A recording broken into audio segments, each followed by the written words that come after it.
Hi viewers, আশা করি সকল maker ভাই ভালো আছেন। আপনার দোয়ায় আলহামদুলিল্লাহ আমু ভালো আছি। আজকে মূলত ছোট্ট একটা ভিডিও নিয়ে আসলাম। আমার ভিডিওটা যারা আসলে নতুন কাজ শিখেন তাদের জন্য, আর যারা পুরাতন ভাই আছেন তারা তো জানেনই। আমার কথাবার্তাতে যদি ভুল ত্রুটি হয়ে থাকে আমার ক্ষমার দৃষ্টিতে দেখবেন। আমি যেহেতু মানুষ, আমার ভুল হতেই পারে। আমি প্রফেশনাল ইউটিউবার না, আমি বলবো না যে আমার চ্যানেলটাকে এই করতে সেই করতে।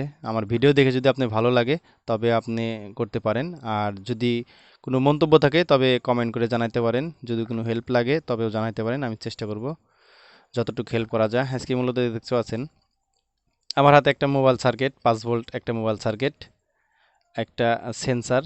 এটা যত ইলেকট্রনিক্সের রিমোট কন্ট্রোল জিনিসগুলো থাকে এটার মধ্যে সেন্সারটা থাকে, একটা এলইডি বাল্ব। মূলত এই তিনটা জিনিস দিয়ে আপনাদেরকে রিমোট টেস্ট একটা মেশিন তৈরি করে দেখাবো। আপনারা খুব সহজে রিমোট টেস্ট করে দেখাইতে পারবেন। আমরা যারা ইলেকট্রনিক্সের কাজ করি, অনেক ভাই আছে ইলেকট্রনিক্সের দোকানে আমরা রিমোটের টুকিনাকি কাজ করি, নতুন রিমোট বিক্রি করি, তাদের জন্য মূলত এই ভিডিওটা। তো ভিডিওটা দেখতে থাকেন। আমি প্রথমত যে এসি কট আছে, এসি কটটা মোবাইল চার্জারের যে এসি আছে ওখানে আমরা লাগিয়ে নিব।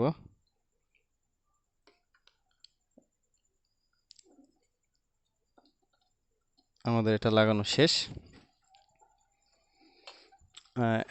দেখতে পাচ্ছেন মোবাইল চার্জারের যে ডিসি ভোল্টটা আমরা নিয়ে যাব সরাসরি আপনার সেন্সারে। সেন্সারে তিনটা লুক দেখতে পাচ্ছেন, এটা হচ্ছে পজিটিভ, এটা হচ্ছে নেগেটিভ, এটা হচ্ছে আয়ার ভোল্টেজ। তো আমরা প্রথমত পজিটিভটা লাগিয়ে নিব। আমরা পজিটিভটা লাগিয়ে নিলাম। দ্বিতীয় কাজটা হবে আমাদের নেগেটিভ যে কানেকশনটা আছে সেটা সেন্সারের মিডিল পয়েন্টে যাবে। একটু খেয়াল করে আপনারা লাগাবেন, কারণ সেন্সার একটু উল্টাপাল্টা হলে সমস্যা হতে পারে। আমাদের সেন্সারের ভোল্টেজ দেওয়ার কাজটা শেষ। তারপরেরটা আসবে আমাদের যে এলইডির যে পজিটিভ যে ট্যাঙ্কটা থাকবে, পজিটিভ ট্যাঙ্কটা আমরা মেন ভোল্টেজের যে পজিটিভটা আছে আমরা ওখানে লাগিয়ে দেব। আমরা এখানে লাগিয়ে দিলাম পজিটিভ ভোল্টেজ, এখানে আমরা লাগিয়ে দিলাম।